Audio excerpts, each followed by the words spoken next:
Caminante de la historia. Hace unos 10.000 años algunas tribus se cansaron de ir de un lado para otro dando bandazos. Dejaron las cuevas y se mudaron a las orillas de los ríos, donde casi sin moverse podían encontrar comida a tutiplén. La tierra les daba frutos, los ríos peces y los bosques caza. Así que se hicieron sedentarias, levantaron las primeras aldeas y con el tiempo desarrollaron la agricultura y la ganadería.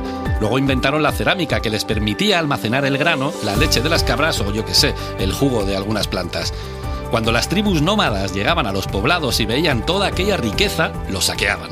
Las cosas estaban cambiando. Las tribus sedentarias levantaron murallas para defender sus aldeas y fomentaron una casta guerrera. Aparecieron los ejércitos, las batallas y las conquistas. Se impuso la ley del más fuerte. Para complicarlo todo más, aparecieron los metales. Durante miles de años la humanidad se había apañado como buenamente podía con las herramientas de piedra, hasta que, un poco de casualidad, descubrieron que los metales servían para fabricar armas muchísimo mejores, más afiladas y más mortíferas, con las que los unos se defendían y los otros saqueaban a placer. En aquel mundo hostil los soldados se convirtieron en generales y los generales se convirtieron en reyes. Habían nacido los señores de la guerra. Hablando de señores de la guerra, hoy se sube a la historia con nosotros David Zurdo, que es escritor, novelista, guionista, buen amigo y todo un señor de la guerra. ¿Qué tal, David? Pues, señor. Muchas gracias. Lo del señor de la guerra no sé por qué, pero bueno, no, tampoco está mal. Me venía bien hilado. De la paz. Señor de la paz. Señor de la paz. Sí. Muy bien, bueno, pues hoy en La Historia en Ruta vamos a hacer un viaje cronológico por la geografía y por la historia de la Iberia prerromana, desde la edad del cobre hasta la llegada de los romanos. Si quieres acompañarnos, súbete a la historia. L'entropè, un locale più intrigante non c'è. Il gestore lo conosco, offre whisky a più non posso e credi a me, non c'è un perché.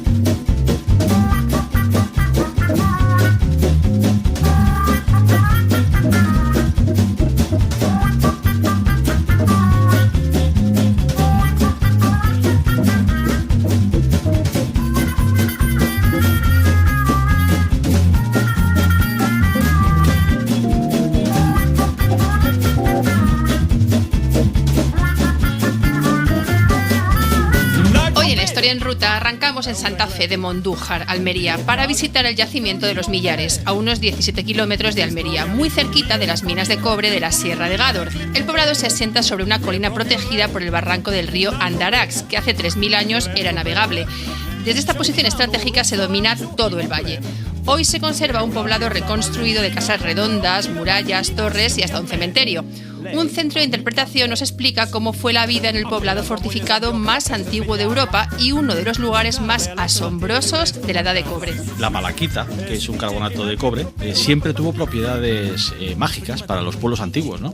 Pero bueno, alguien en cierto momento se dio cuenta de que cuando la malaquita caía al fuego, de un modo u otro, podía ser pues porque era casual, alguien se tropezaba y se caía sobre el fuego, o porque matabas a tu enemigo y lo quemabas o vivo o muerto, bueno, le echabas malaquita. Exactamente, ibas con la malaquita que ya llevaba él puesta de adorno. En vez del azufre, no le echabas malaquita. El caso es que se dieron cuenta, y esto pasó ya con Goodyear también con el caucho, o sea que no está tan raro, ya en tiempo histórico, muy reciente. Bueno, pues en aquella época algo tuvo que ocurrir de este tipo porque se dieron cuenta de que la malaquita en esas condiciones se ponía muy dura y que, bueno, pues de ahí fue la primera vez que se extrajo lo que los herreros de la época, vamos a llamarles, que todavía no eran herreros ni eran nada, pero bueno, porque todavía no había ni hierro, pero descubrieron que había un metal que se llamaba, bueno, le llamaron cobre, y la humanidad entra en ese momento, que no fue puntual en un solo sitio, ¿no? En un solo lugar, entra en lo que se llama la edad de los metales. ¡Qué bueno!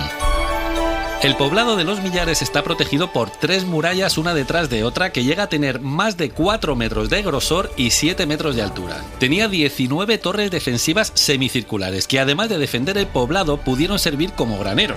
También se conservan unos cuantos puestos avanzados de observación en lo alto de las colinas que rodean el poblado. Bueno, esto es el sistema defensivo conocido más complejo y más importante de la Edad de Bronce de toda Europa. Es impresionante. No se sabe muy bien qué protegía, pero desde luego se lo tomaron muy en serio, porque necesitaron mucho tiempo, mucho trabajo, mucho dinero para levantarlo y mucha gente para defenderlo en caso de ataque. Era un movidón. Anda que no debía tener tesoros dentro para tomarse tanta molestia. Bueno, tesoros o el grano que tenían en las torres. Que pues igual, que ya eso valía, bueno, claro. Claro, valía. Ya tenían, también manejaban metales entonces, claro. Sí. Claro. Bueno, se conserva también una gran necrópolis, que es un cementerio, lo que convierte a los Millares en el único yacimiento yacimiento del bronce que tiene poblado, murallas y cementerio. Por eso es famoso en toda la arqueología europea. Y aquí casi ni lo conocemos. Bueno, tiene unos 80 sepulcros megalíticos colectivos impresionantes. En uno de ellos hay más de 100 personas metidas. Hay enterramientos y hay incineraciones. Hay ajuares, objetos funerarios y cerámicas que pueden ser cositas que le gustaban al difunto o pueden ser amuletos que le ayudaran a pasar al más allá. Es casi seguro que cada sepulcro pertenecía a un clan familiar. Esta es la mejor prueba de que acababa de nacer la aristocracia. Unos mandan y los otros pagan la fiesta. Ya estaba planteado ahí el tema. Sí, bueno, claro, es que son cosas que salen con mucha facilidad. Claro. Bueno, se cree que sus habitantes, igual que los antiguos egipcios, estaban más preocupados por su descanso eterno que por la vida terrenal. No hay más que comparar los sepulcros, que son impresionantes, espectaculares, con las viviendas, que son tirando a cutres, fabricadas un poco aquí te pillo y aquí te mato. Respecto a los vivos, no se sabe muy bien de dónde salieron. Hay gente pató que defiende 1000 teorías, pero lo más probable es que sencillamente fueran íberos. Aunque hoy todo esto parece un desierto, pues hace 5000 años era una zona muy fértil donde cultivaban cereales, lentejas y lino y donde pastoreaban. ¿Pero las lentejas se cultivan? Pues... No sé lo que se hace con las lentejas, pero las sacaban de ahí. Las lentejas. Las plantaban y salían, ¿no? Sí, sí. Bueno, su fuerte era la metalurgia del oro, de la plata y especialmente la metalurgia del cobre, que sacaban de las minas de la Sierra de Gádor. El que controlaba el negocio de la metalurgia era el gerifalte, el tipo que cortaba el bacalao. Era el jefe político, el sumo sacerdote y el general del ejército en caso de guerra, todo eso.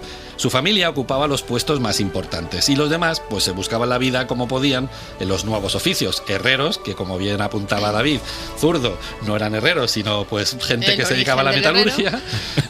Había carpinteros, había ceramistas, había comerciantes, había soldados, cosas que hasta ese momento pues prácticamente no existían. Y así surgió una forma de vida muy distinta que da nombre a la primera cultura conocida de Europa, la cultura de los millares.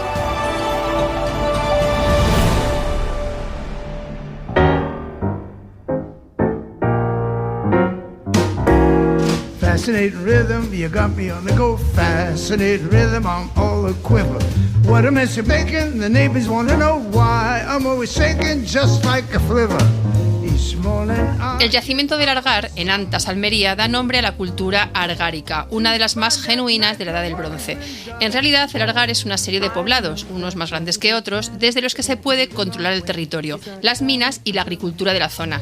El Argar es heredera, en casi todos los sentidos, de la cultura de los millares. En el segundo milenio, los herreros descubrieron algo, bueno, los herreros, los metalurgos de la época, como les queramos llamar, que al fundir, y esto es muy importante porque el cobre es un metal interesante, pero cuando lo fundes en 9 partes y la mezclas con una parte de estaño, se obtiene una aleación, vamos, muchísimo más dura, pero vamos, de aquí a Lima, que es el bronce. ¿Con estaño? Con estaño, con una parte de 9. ¿Qué estaño, no? ¿Qué estaño? Sí, sí. Y además el estaño es blandito. Estaba buscando el chiste. Sí, fíjate, pero estaba se mezcla ahí con el cobre y queda durito. Claro, sí, sí. Bueno, el caso es que era esta cuestión estaña de mezclar esto, pues nos llega a Iberia, vamos, de la mano del Algar, precisamente, no de esta cultura. En los millares lo que se traen es el cobre. El cobre, exacto, descubren, vamos a decir. Descubren ¿no? el cobre, sí. Y entonces la gran evolución del Algar es el bronce. El bronce, que es una evolución, digo, no pequeña, ¿eh? Sí, muy sí, importante. Es importante, claro. Porque las armas de bronce, claro, ganaban a las de cobre, pues vamos, a modo de paliza.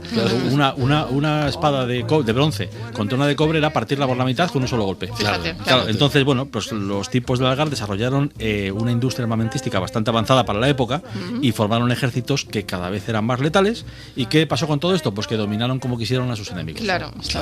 Los poblados del Algar eran como los millares, que eran lugares estratégicos, fáciles de defender, amurallados, desde donde controlaban pues las huertas, los caminos y sobre todo las minas, que seguían siendo la base de su riqueza. Se especializaron en el negocio de las armas, como hemos visto, y hacían espadas, puñales y lanzas de bronce, que eran el no va más en tecnología de la muerte. Una de las grandes diferencias con los millares es que las casas del Algar ya no son circulares, como la de los millares, sino que son de planta rectangular. Así ganaban espacio para meter en casa animales domésticos, molinillos de piedra para moler el grano y hornos así como de andar por casa, pues para hacer piezas de cerámica o de bronce. Mucho meter dentro, ¿no? Me parece. Sí, pero bueno. claro, por eso necesitaban ganar Tanto espacio.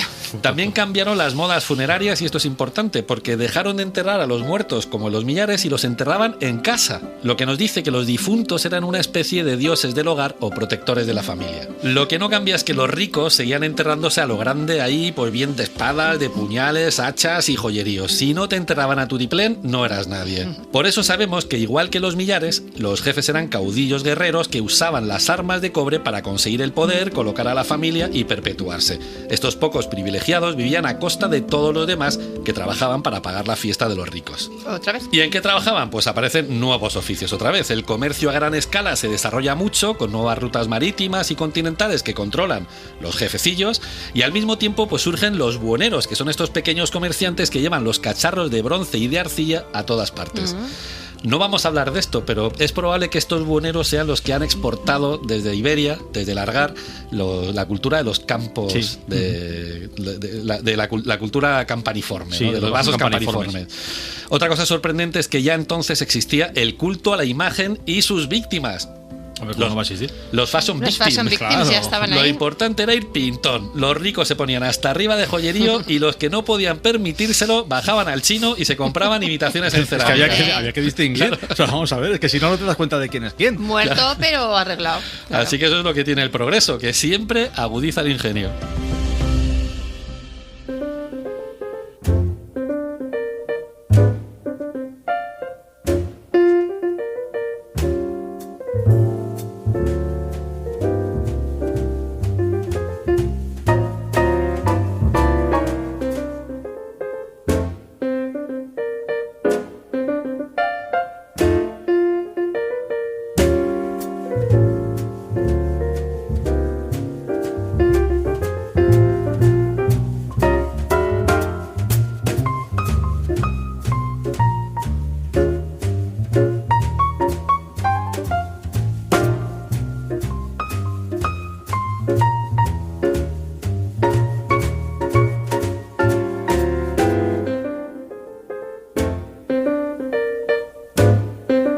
En la historia en ruta nos venimos a 10 kilómetros de Daimiel, Ciudad Real, para ver la Motilla del Azuer, una fortificación espectacular de más de 4.000 años, donde nos espera Diego Clemente, director del Museo Comarcal de Daimiel. Gracias, Diego, es todo un lujo tenerte de guía en la Motilla del Azuer. Nada, encantado de que estéis aquí en la Motilla. Hola, Diego, un placer para saludo. nosotros. Sí. Joder, estemos. Oye, ¿desde cuándo se conoce la existencia de esta motilla? Bueno, las motillas se conocen ya desde finales del siglo XIX. Ya hay algunos textos de estudiosos de la zona que en aquellos momentos ellos interpretaban como esos grandes montículos cubiertos de tierra, pues como posiblemente túmulos funerarios.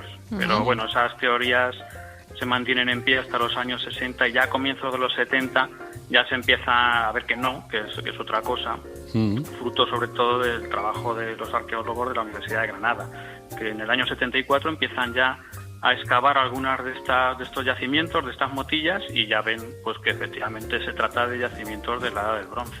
Claro. ¿Por qué acabaron en esta motilla? Porque había más, ¿no? Hay más en la zona, hay 32, creo. No hay muchas más, en total hay unas 32 motillas. ¿Y por qué eligen la del Azuer? Pues yo creo que por una serie de cuestiones, y es que presentaba un estado bastante aceptable de conservación, y luego por otro lado esta motilla, a diferencia de otras, presenta solamente un poblamiento de la Edad del Bronce. Quiero decir que otras motillas en algunos momentos de la historia pues se siguieron ocupando. Después de la Edad del Bronce pues se ocuparon en época ibérica, en época romana o incluso en época medieval, pero no es el caso de la del Azuer. De todas maneras, dentro se puede ver un pozo, ¿no? El pozo, bueno, dicen que es el pozo más antiguo de la península ibérica, pero ¿se sabe de dónde sale este pozo? Pues ese pozo lo que hace es que capta el agua del subsuelo, del nivel freático, del acuífero que tenemos aquí en nuestra zona, un gran acuífero que llega hasta la zona de Albacete, es lo que se conocía antes como el acuífero 23, y entonces pues el agua aflora a través de ese acuífero, ¿no? Pues igual que en las tablas del Azuer es uno de esos rebosaderos del acuífero, pues si hacemos pozos, pues llegaremos a alcanzar el nivel freático y de esta manera poder estar abastecidos. Y el del Azuer, pues hoy por hoy pasa por ser el más antiguo de toda la península ibérica. ¿Y había que hacer toda esa fortaleza alrededor de un pozo?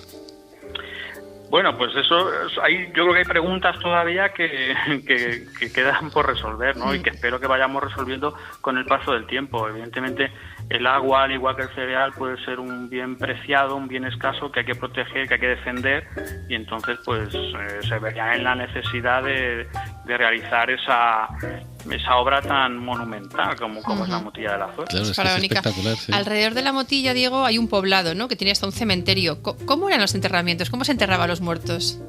Pues es curioso porque, bueno, al igual que sucede en otros yacimientos de la península ibérica de este mismo periodo, de la Edad del Bronce, ellos se entierran donde viven, es decir, se entierran bajo sus casas, y en este caso, como bien has dicho, el poblado está fuera de la fortificación, es ahí donde se encuentran los restos de las cabañas de esta gente, de planta rectangular o de planta ovalada, y ahí en esa misma zona de poblados donde se entierran. En este caso, a través de los estudios que han hecho los arqueólogos, pues sabemos que a los hombres los entierran acostados del lado izquierdo y a las mujeres y a los niños del lado derecho. Qué curioso. Qué cosas. Y bueno, ¿y qué pinta un colmillo de elefante ahí en mitad de la mancha? Sabemos que hay una curiosidad ahí, ¿no? ¿Qué es esto, el colmillo Sí, de bueno, elefante? pues los ajuares de los enterramientos pues a veces descubren sorpresas, ¿no?, a los arqueólogos, y en este caso pues apareció un botón tallado en marfil de elefante, ¿no? Fíjate. Bueno, se habla de cómo se movían esta gente, de cómo era el comercio en esta época, ¿no?, que muchas veces a lo mejor tendemos a pensar que pues hace más de 4.000 años estas gentes no se movían tanto como nos podemos mover hoy en la actualidad, pero no es así, porque bueno, pues llegan este tipo de piezas que si no llegan por comercio de miles de kilómetros allá, pues sería imposible tenerlos aquí. Claro que, aparte de una curiosidad, dice mucho de qué tipo de gente eran y cómo, claro, que se movían, evidentemente. Cómo vivían. Efectivamente. No, y es una etapa apasionante que habría que conocer mejor. Cuanto menos Y- conocida, más apasionante. Y para Sí. conocerlo, desde luego, pues una visita a la Motilla del Azuero es fundamental.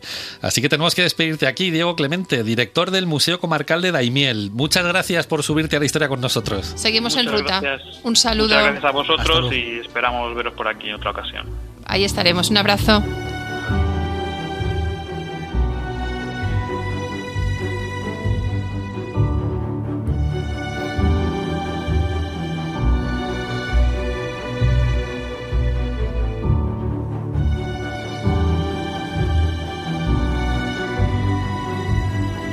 Próxima estación, Tartesos. Pero espera, a mí no me habíais dicho eso. ¿Vamos a Tartesos de verdad? Vamos a Tartesos de verdad. Vas a alucinar. Próxima estación, he dicho, atento. En la historia en ruta aterrizamos en el yacimiento de Turuñuelo de Guareña, en Badajoz, a 3 kilómetros escasos de la necrópolis tartésica David de Medellín. Por lo que se ve, este yacimiento podría ser un templo de más de 2.500 años de la etapa final de Tartesos, y es, ya veréis, una cajita de sorpresas. Primero se encontraron las escaleras más antiguas del Mediterráneo occidental. Se hizo con una técnica revolucionaria, una especie de mortero de cal y granito triturado y encofrado. Un siglo antes, escuchad, de que aparezca el cemento romano, el Opus Caementicium.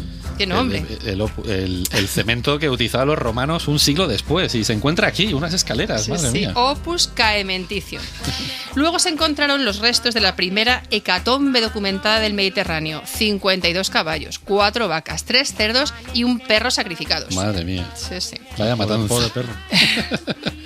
En el mismo evento celebraron un banquete con objetos que habían llegado de todos los rincones del Mediterráneo. Según se cree, todo esto formaba parte de una especie de rito de despedida para cerrar el templo. Acabada la fiesta, quemaron el santuario, a lo grande. Lo sellaron con arcilla, lo enterraron y lo dejaron ahí abandonadito, para que no lo profanasen los celtas, que estaban llegando desde el norte. Gracias a esto, el yacimiento ha llegado hasta nuestros días la mar de conservadito y está cambiando nuestra forma de ver Tartesos.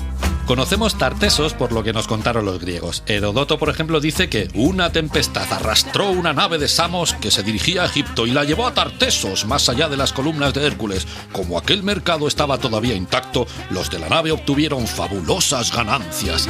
Estrabón dice que en ninguna otra parte de la tierra se ha encontrado hasta ahora tanto oro, plata, cobre o hierro. Plinio el Viejo dice más o menos lo mismo. Luego los griegos nos cuentan la historia de Gerión, un gigante con 3 cabezas, con 3 torsos, 6 brazos y 2 piernas. De todo.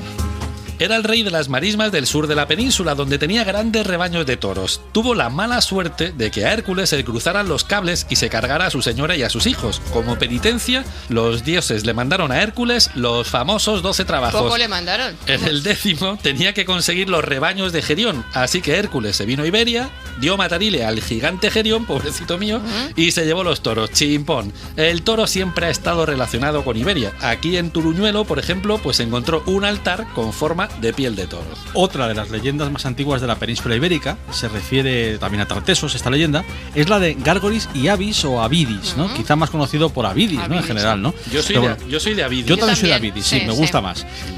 Bueno, pues en un descuido, este señor Gárgoris deja embarazada, a ver, algo que hoy en día se vería de una manera un pelín distinta, deja embarazada a su propia hija. Ay, madre, Ups. ay, madre. Entonces, bueno, se avergonzó tanto, Hombre. tuvo, claro, imagínate lo terrible, lo pasó fatal, ¿no? Pero como lo pasó tan mal, decidió cuando nació el niño, pues asesinarlo. ¿Para Fenomenal, qué? una buena idea, ¿Para claro. qué tapar? Ya sabéis lo Hombre, que decía Molière, si no hay claro. escándalo, no hay pecado. Madre mía. Entonces quiere deshacerse de él, De y verdad. lo primero, fijaos lo que hace, porque es que es tremendo, lo abandona en el bosque, pero los animales van y lo amamantan. Bueno, luego intenta que lo pateen una serie de rebaños salvajes casi, ¿no? Y pues no lo patearon, lo que hicieron fue pasarlo por encima. Madre mía. O sea, bueno, lo esquivaron, lo lanza luego a una hojaría de perros. Que esto ya es también para nota, ¿no? Bueno, pues los perros van y lo cuidan, perros salvajes. No tomaban nota de que no había manera de matarlo. Es que ahí está, él tenía que haber ido diciendo, entendiendo, aquí pasa algo, ¿no? Claro. Aquí pasa algo que o los dioses o alguien me está Claro. diciendo que no lo haga, Sí, o sí. bueno, pero el caso es que él sigue con sus 13, Vale. lo tira al mar y bueno, pues ¿qué pasó? Las olas lo devuelven a la playa, sano y salvo y plácidamente. De verdad. Y entonces, claro, llegó una cierva, lo amamantó y se lo lleva al bosque. O sea, el tío que no le da tiempo a reflexionar y decirte que no que deja ¿Por ya de qué hacer no eso. lo dejo ya? No, pues Stop. no. Pues Llega no, la él cierva seguía, y, se lo lleva, y él se seguía. queda sin él y bueno, pero se queda tranquilo, La eso sí que es naturaleza cierto. entera. Claro, él se queda de todas maneras Ayuda. ya. Claro, porque hasta ahora se ha enterado de todo esto, pero de lo de la cierva no se ha De enterado. la cierva no se ha enterado. Entonces, bueno, él pasan años, Gárgoris está ya tranquilo después de todo lo que le costó un montón. ¿no? Tiene la conciencia tranquila sobre todo. Qué Sobre todo. horror, qué horror. Bueno, el caso es que le hablan de un jovenzuelo por ahí que está acampando, que es fuerte como un oso y que corre como un gamo. Fíjate, ¿no? Es un poco como lo definen. Y entonces el rey quiere conocerlo y en cuanto lo ve, pues descubrió, o sea, en sus rasgos, sus facciones, o cosa, que era su nieto. Madre mía. Ese nieto al que había intentado matar de todas las formas posibles, menos acuchillándolo, vamos. Pero el caso es que Avis, ¿no? Avis o Avidis. Perdón, que hubiese sido lo más práctico casi. Pues, sí, visto lo visto, sí. Porque, claro, bueno, el caso es que asombrado ya y feliz por verle tan guapetón, Bueno, feliz, ¿no? Tan- feliz, que le había intentado matarle, pero bueno. Bueno, pero como le ve guapo, sano, tal, lozano, ¿no? Y que era su nieto y tal, pues al final, además también los años supongo que influyen, le hicieron recapacitar. bueno. Bueno, pues el caso es que era sangre de su sangre y lo nombra heredero, nada menos. O sea, los bandazos que da el señor Gárgoris. Es una cosa emocionalmente Sí, sí. confusa. Vamos, Coherente, ¿no? Bueno, si lo separamos por trozos, a lo mejor tiene cierta coherencia, pero en global. Bueno, el caso es que ya cuando Avidis ya lo sucede y ya se pone de rey, pues da a su pueblo leyes muy sabias, les enseña los secretos de la agricultura, o sea, fue un gran rey, y eso que todavía nos queda otro mucho más famoso, ¿no? Para la historia o para la leyenda, que es Argantonio. Hombre, Argantonio. Cuenta la leyenda que Argantonio, el hombre de la plata, era el más listo, el más valiente y el más noble de Tartesos. Y el más rico, que es lo más Y el importante. más rico, claro. Un buen día llegaron los fenicios y se pusieron a expoliar las minas de Tartesos y a saquear sus aldeas. Los tartesios llamaron a Argantonio y le dijeron: oye, ponte de rey. Y se puso, para que parara los pies a los fenicios. Argantonio se montó un ejército, se fue a buscarlos, los encontró, se peleó con ellos y los derrotó. Así que a los fenicios se les quitaron las ganas de saquear y firmaron un acuerdo comercial con Argantonio. Esto es muy americano, ¿no? Esto es muy yankee. Así que bueno, Argantonio controló a los fenicios, se montó un emporio para explotar las minas de oro y de plata y dio a su pueblo pues un montón de leyes también. Heródoto dice, que esto es otro giro muy interesante, que los griegos se hicieron coleguitas de Argantonio. Pensamos que esto tuvo que ser después de lo de los fenicios, claro. Así que Argantonio invitó a los griegos a establecerse en su país. Y cuando los griegos le contaron que tenían serios problemas con los persas, Argantonio, y cito literalmente, les dio dinero para que fortificaran su ciudad con una muralla. Vamos, que fue un rey maravilloso, como todos los reyes, claro que sí, hombre. El rey, que como en muchas obras de teatro antiguas, ¿no? Llega al final y desenreda el entuerto. Claro, Efectivamente. viva el rey.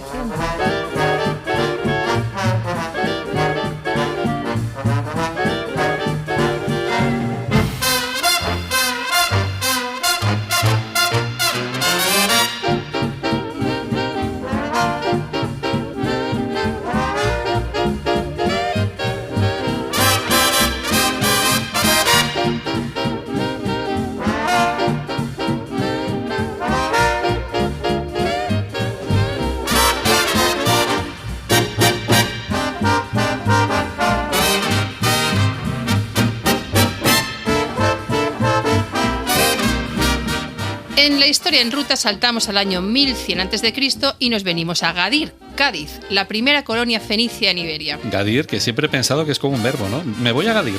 Sí, me voy a cenar, que estoy cenado. Tercera conjugación. Es decir, no voy a hacer nada. Una tradición milenaria asegura que fue fundada 80 años después de la caída de Troya. La caidita de Troya. Otra tradición dice que la fundó Hércules in person. Ya te digo. Esto seguramente es histórico. Esto es histórico, sí. Sí. Otra nos llega gracias a Posidonio, un historiador griego del siglo I a.C., que había escuchado en Cádiz el mito de la fundación. Su relato, chicos, se perdió, pero lo conocemos por Estrabón, que estaba ahí ojo avizor, que cuenta que Gadir la fundaron unos fenicios de Tiro del lugar, no penséis nada raro, que llegaron siguiendo las indicaciones de un oráculo. Lo intentaron 2 veces y las 2 fallaron, porque los sacrificios a los dioses, pues mira, no fueron favorables. Volvieron a intentarlo y a la tercera fue la vencida. Se fundó la ciudad donde está ahora y se la llamó Gadir, que era la palabra fenicia para referirse a un recinto amurallado. Algunos autores de la antigüedad identificaban Gadir con Tartesos, que por lo que cuentan los historiadores mejor informados, a lo mejor no iban mal encaminados. Es decir, que los fenicios, chicos, no fundaron nada, que ya se lo encontraron hecho. Pero ¿quiénes eran los fenicios, David? Pues Fenicia era una franja de tierra encajada entre el Mediterráneo y unas montañas. Por eso Heródoto dijo que los fenicios eran un pueblo echado al mar por su geografía. Se lanzaron al mar y se buscaron la vida dedicándose al comercio. Aprendieron a navegar sin perder de vista la costa, lo que viene siendo navegación de cabotaje. Luego ya se convirtieron en los mejores marinos de la época. Se cuenta que allá por el año 600 a.C., una expedición fenicia financiada por el faraón Necao dio la primera vuelta a África. También se cuenta que fueron los primeros en lanzarse al Atlántico para llegar a las Casitérides, las islas británicas, que eran famosas por su estaño. Podían surcar los mares incluso de noche con la ayuda de unas tinajas a las que les hacían un agujerito, se encendían dentro lo que fuera y los colgaban en la proa de los barcos, así que podían ver de noche. Enseguida vieron que el negocio estaba en controlar todas las minas que pillaran para vender los minerales a los países ricos, y empezaron a montarse colonias por todo el mundo conocido. Una de ellas fue Cartago, que dará mucho que hablar, en Túnez, que llegara a ser la archienemiga de Roma por el control del mundo. Y en Iberia, entre el año 1000, que fundan Gadir, y el año 600 a.C., minuto arriba, minuto abajo, pues fundan Gadir, Malaca o Sexi. Esto es Cádiz, Málaga o Almuñécar. Almuñécar se llamaba Sexi. Era mucho mejor el nombre antiguo. Hombre. Y por eso es Almuñécar y luego Sexi. Claro, también. Podríamos hacer muchos juegos de palabras. Entre otras cosas, a los fenicios les debemos 2 grandes inventos comerciales: el dinero y el alfabeto, que les facilitaban los negocios. El alfabeto latino, el nuestro, es hijo del alfabeto fenicio. En Gadir, por cierto, estuvo uno de los templos más importantes de la antigüedad, el templo de Melkart, que es un dios hoy no muy conocido, pero que fue muy útil en su tiempo, ¿no? Era el dios de la ciudad de Tiro y, bueno, de los marinos, de los comerciantes, tenía esa función. Como Melkart era el protector de los negocios, en un sentido así general, ¿qué hacían los mercaderes? Que iban al templo y lo que intentaban era, bueno, pues que el dios garantizase cómo se cerraban sus tratos, que todo fuese bien, y sobre todo verificaba los pesos y las medidas. Muy importante. Muy importante. Esto lo vimos en Jaca también. Pues es muy importante que el dios en persona o en divinidad se encargase de... Porque claro, los pesos y las medidas, claro, si no te engañan. Se podían manipular. Bueno, el dios garantizaba estos acuerdos, no sabemos con qué sacerdotes detrás, que quizá eran los que verificaban las medidas y los pesos. Qué incrédulo eres, David. No, sí, yo creo que puede ser, pero que a lo mejor puede que no, también, ¿no? Bueno, en este caso, o en este templo, pues se guardaron, se cree, las cenizas de Hércules, porque a Melkart se le identificó con este personaje de la mitología griega. O sea, que Hércules, Melkart podía ser Hércules. Sí, piensan que puede ser el mismo dios o semidios, de divinidad, ¿no? Incluso se decía que el templo que guardaba las cenizas era porque en realidad eran de diferente tradición, pero que confluían en el mismo personaje, mezclado entre la historia y la leyenda, ¿no? Sí, el sincretismo de toda la vida. De toda la vida. Mezclando unas cosas siempre con otras. Unas salen de otras y luego si buscas y rascas, pues vas encontrando, ¿no? El estrecho de Gibraltar, que por las columnas de Hércules, y se llama así porque era Hércules el que se paró con sus propias, y esto es histórico, Esto es histórico. Hay fotografías. Con sus propias manos. Claro, con sus propias manos separó los 2 continentes, África de Europa, y dejó pasar además fluir los mares, y todo el Mediterráneo, lo conectó con el Atlántico. Ese Hércules, maravilla. Claro, es que Hércules era muy fuerte, ¿no? De ahí viene lo de ser hercúleo, claro, si no se diría esto. Claro. Bueno, el caso es que dejó, al norte ya sabemos que está Europa, al sur África, y el estrecho de Gibraltar, que queda en medio, ¿no? Las columnas de Hércules, Claro, efectivamente. Bueno, Por este templo, por cierto, pasaron grandes personajes de la antigüedad. Por ejemplo, Aníbal, que vino aquí a rezar antes de intentar conquistar Roma. Y la verdad es que los rezos pues no le funcionaron mucho. Bueno, una parte sí. Sí, una parte sí, claro, pero si no te funciona al final es como decir, pues ¿para qué? ¿No? ¿Para qué? Pero bueno, Julio César también salió de aquí más contento que unas Pascuas, porque después de llorar ante una imagen que tenían allí de Alejandro Magno, nada menos, claro, los que ellos se juntan, aunque sean estatuas, soñó que dominaría el mundo. Bueno, y César sí que es verdad que dominó el mundo. O sea, otra cosa es que luego se lo cargasen de mala manera en el Templo de Marte, todo ese rollo. Pero bueno, esto en todo caso sería muchísimo más tarde, ¿no? Ahora estamos a punto de asistir a la caída de Fenicia. No. Se veía venir. Los fenicios no tenían ejército. Si les hacía falta, pues tiraban de mercenarios y ya está. Pero esta vez no fue suficiente. Nabucodonosor, el emperador de Babilonia, se empeñó en conquistar Tiro, la capital de Fenicia. Y durante 13 años no paró hasta que lo consiguió. La caída de Tiro puso en marcha un efecto dominó imparable. Empezó con el colapso de Fenicia. Los fenicios desaparecieron del mapa. La red de comercio del metal se desbarató. Los griegos aprovecharon y ocuparon el lugar de los fenicios y Tarteso colapsó porque se quedaron sin su mejor cliente. Hoy parece que esta lectura es demasiado simple, tal como hemos visto en el Turuñuelo, por ejemplo. La caída de Tartesos coincide con la llegada de los celtas dando estopa, ¿o no? La desaparición de Tartesos, en todo caso, sigue siendo un misterio.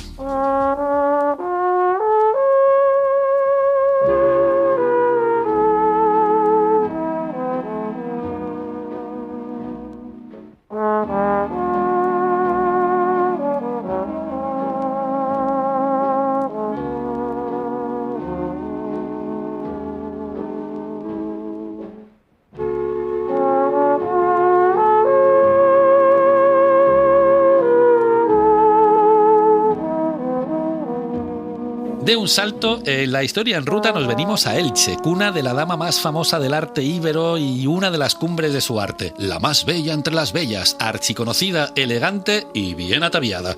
El nombre de íberos se lo debemos a los griegos, que llamaron así a los herederos de los millares de Largar y de Tartesos. Como es normal, vivían en poblados amurallados, elevados, cerca de los ríos y las minas, y se organizaban alrededor de un rey guerrero con atributos divinos. Como los íberos ya venían bastante desarrolladitos, pues al mezclarse con los fenicios y con los griegos aprendieron muchísimo de ellos. Casi podíamos decir que la Dama de Elche es el mejor resultado de este mestizaje de culturas y por eso es una de nuestras mujeres en ruta. E inspiración del peluquero de la Guerra de las Galaxias, no lo olvidéis. También. Exactamente.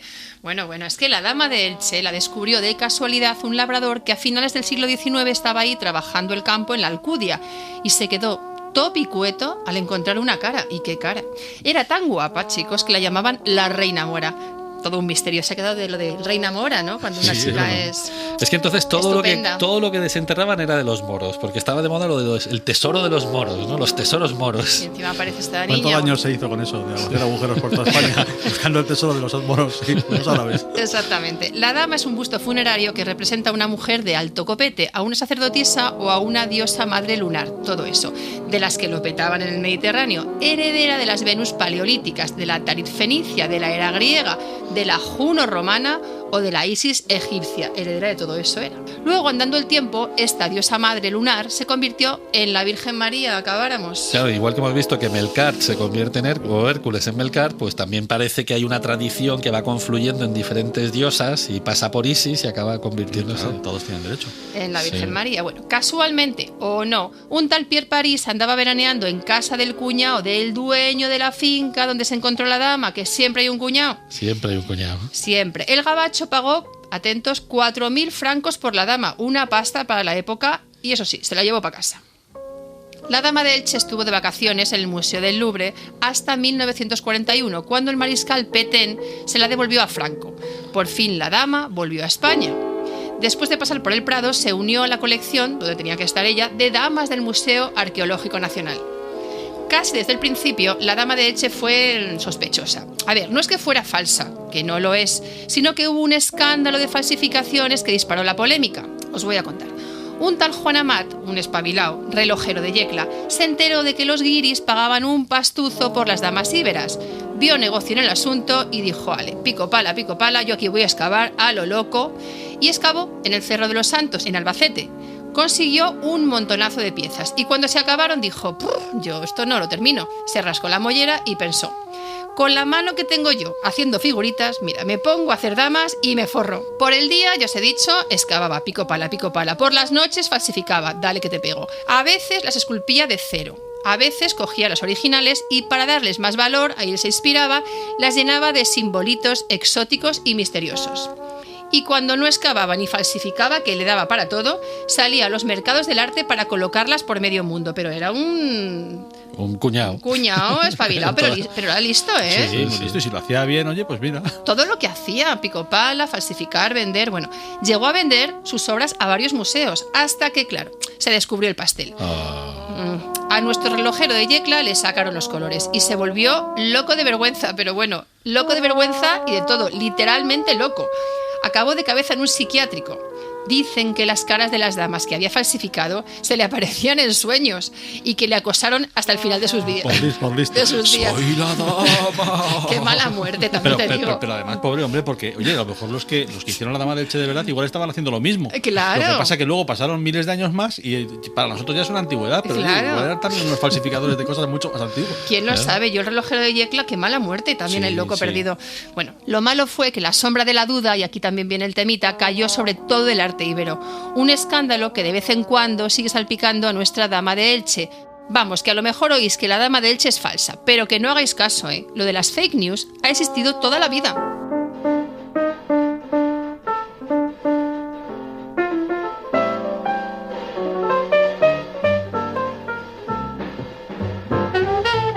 En la historia en ruta nos venimos al Castro de Santa Tecla, en La Guardia, Pontevedra. Está en el monte de Santa Tecla, a 341 metros de altitud, en uno de los extremos de Galicia. Es un lugar, privilegiado, desde el que se domina la desembocadura del Miño. Este castro de Santa Tecla es el yacimiento más emblemático y visitado de la cultura de los castros. Los castros eran pequeñas aldeas de casas circulares muy fortificadas. ¿Nos recuerda esto, chicos, a lo de la cultura de los millares? Pues sí. Pues esto, lo de los castros es todo un enigma, porque si tú preguntas a cualquiera te dirá que los castros son celtas, pero todo parece indicar que los castros estaban aquí mucho antes. O sea, que no son celtas. Que no no son son celtas. celtas. Desde tiempo inmemorial, dicen. Parece ser que la costa atlántica de Iberia, lo que viene siendo Galicia, Asturias, Cantabria, andaba comprando y vendiendo armas y metales a la Bretaña francesa y a las Islas Británicas. Curiosamente, estas dos zonas estaban habitadas por diferentes tribus celtas que compartían la misma cultura, lengua y religión. Hoy se cree que los celtas fueron llegando a Iberia poco a poco de manera pacífica. Se mezclaron con los indígenas de los castros y aunque trajeron algunas costumbres, también adoptaron las que se encontraron aquí. ¡Viva el mestizaje! Esto se intuye porque no se han encontrado signos de violencia, ni grandes incendios, ni nada que demuestre que los celtas vinieran en son de guerra. También hablábamos antes que es probable que los pueblos que se encontraron aquí fuesen protoceltas, es decir, que tenían algo de la costumbre. Claro, a lo mejor no tuvieron que pasarlos a cuchillo, quieres decir. Claro, No se vieron en la obligación moral, ¿no? Porque eran Exactamente. primos hermanos. Bueno, los celtas se fueron instalando en el norte y en el centro de Iberia, básicamente donde no estaban los íberos. Por aquí campaban a sus anchas galaicos, astures, cántabros o carpetanos. Lo que pasa es que nadie sabe muy bien dónde empezaban unos, dónde terminaban los otros, ni si eran los mismos perros pero con distinto collar. Si has leído Asterix, pues ya sabes más o menos cómo eran los celtas. Eran rubios, claritos y de ojos azules. Los señores celtas se afeitaban la barba y se dejaban crecer los bigotes. Eran tan coquetos que en las tumbas de estos señores se han encontrado pinzas para depilarse y navajas para afeitar. Es decir, que le daban mucha importancia a su aspecto, incluso más allá de la muerte. Cada poblado tenía su propio líder, un tipo con tirón, con dotes de mando y con valor probado en la batalla, al que las élites guerreras elegían democráticamente. Las mujeres también guerreaban y podían salir elegidas, Muy bien. tal que la reina Boadicea, que capitaneó a su pueblo contra los romanos. Vivían de sus campos, de sus ganados y me imagino que de cazar jabalíes como Bélix. Y en general pues eran más feroces y más pobres que los íberos. Por eso de vez en cuando entraban a saco en las zonas más ricas. A lo mejor por eso los tartesios del Turuñuelo pues les tenían miedito. En fin, Probable. claro, en fin, que si tenéis curiosidad por conocer sus costumbres, os recomendamos escuchar las rutas que hicimos por las Navidades, por Halloween y por el Día de los Inocentes, donde hablamos mucho de las tradiciones celtas. Vale, escucharlas.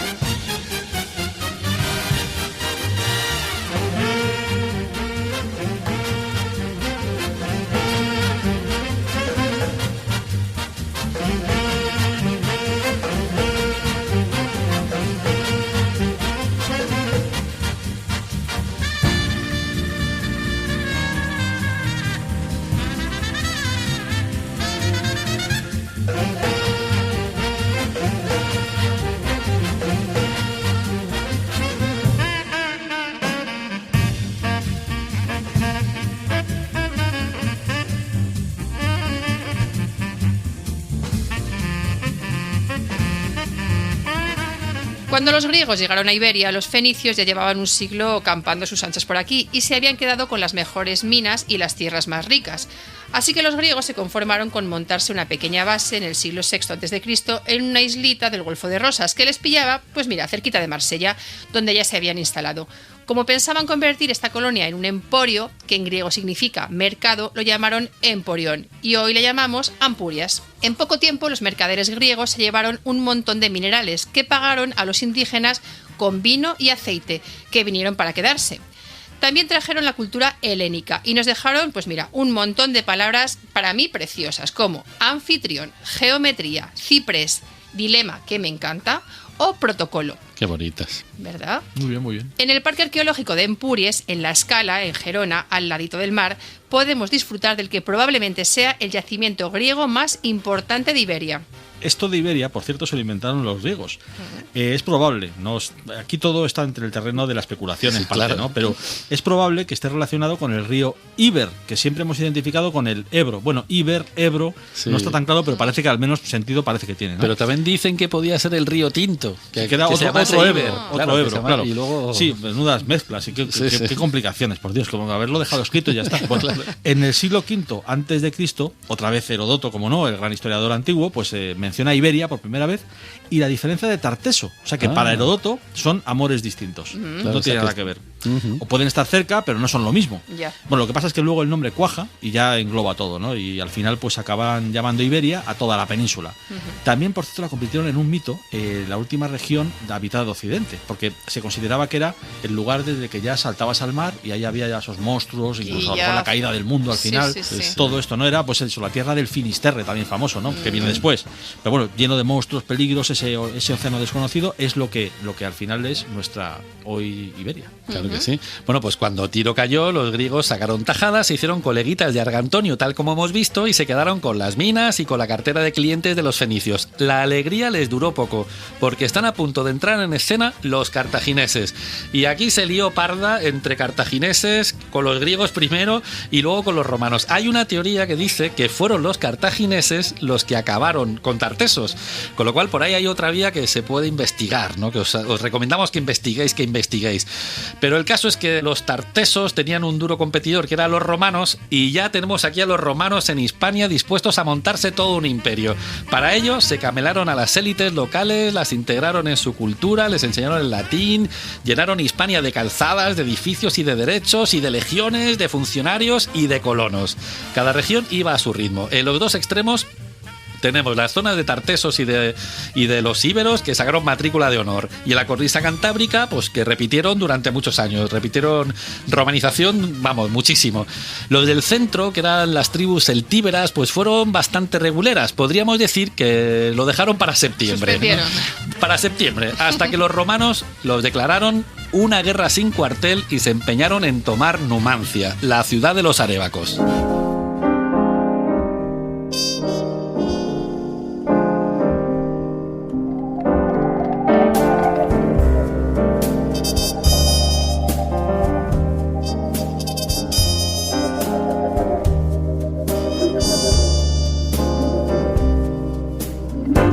Your eyes may be whole, but the story I'm told is your heart is as black as night. Your lips may be sweet, such that I can't compete, but your heart is as black as night. I don't know why it came along at such a perfect time, but if I let you hang around, I'm bound to lose my mind. 'Cause your hands may be strong, but the feelings are wrong. Your heart is as black.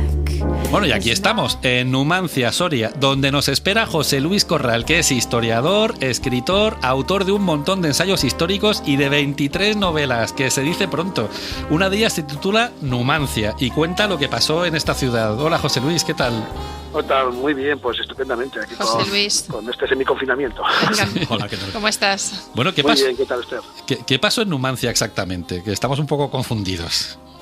Bueno, pues lo que pasó en Numancia fue uno de los episodios más importantes de la historia de España. Sí, bueno, ¿no? todavía no existía España, evidentemente, pero uno de los episodios más importantes que además dejó una huella profundísima en la propia historia, en las crónicas de su tiempo, en el imaginario colectivo posterior y evidentemente en las propias ruinas arqueológicas de la ciudad de Numancia. Que son tremendas y espectaculares, que bueno, nosotros estamos aquí, pero invitamos a todo el mundo a que venga a visitarlas, claro.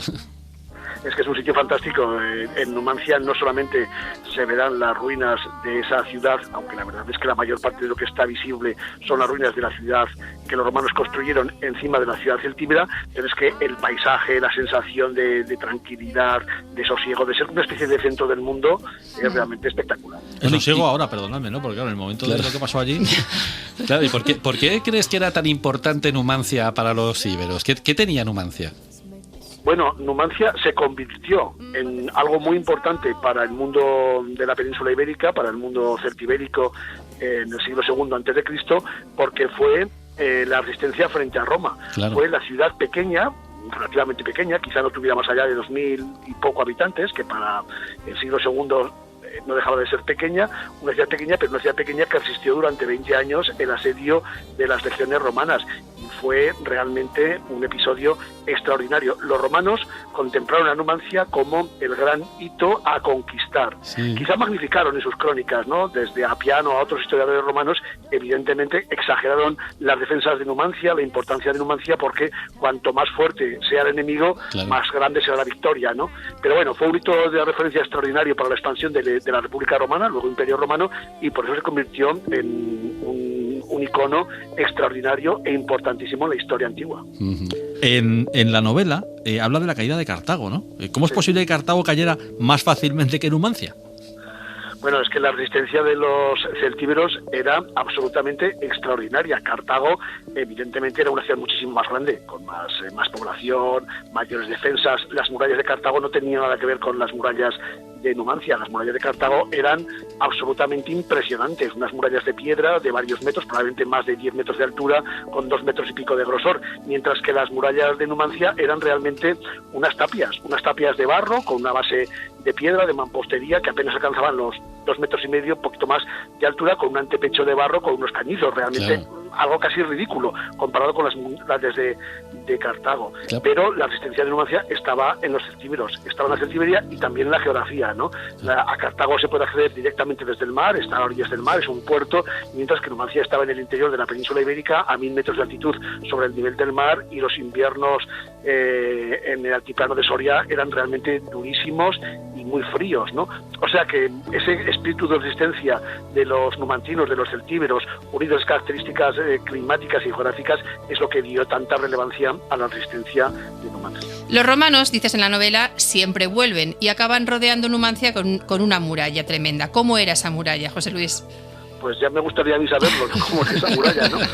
Bueno, era una de las tácticas que utilizaron los romanos a lo largo de su expansión, de la conquista del mundo europeo, africano y asiático, que consistía en asediar a una ciudad rodeando a esa ciudad asediada de un foso, sí, no solamente para que nadie pudiera salir de la ciudad, sino también para protegerse ellos mismos de posibles ayudas que pudieran recibir de fuera los sitiados. ¿Cómo era esta muralla, cómo era este cerco que rodeaba a Numancia? Pues sí, ocupaba varios kilómetros, quizá en torno a 6 kilómetros, con 7 campamentos que han sido más o menos localizados, por cierto, algunos de ellos destruidos por urbanizaciones modernas, eso hay que denunciarlo, evidentemente, y rodeaba a lo largo de estos más o menos, unos 7 kilómetros, pues todo lo que era la ciudad de Numancia, y aproximadamente a unos 500-700 metros de distancia de sus muros. Eran una mezcla de terraplenes de tierra, de fosos excavados en la tierra, de unos 3 metros más o menos de profundidad, y después unas empalizadas de madera y de barro y de piedra que los romanos construyeron uniendo estos 7 castillos, estos 7 campamentos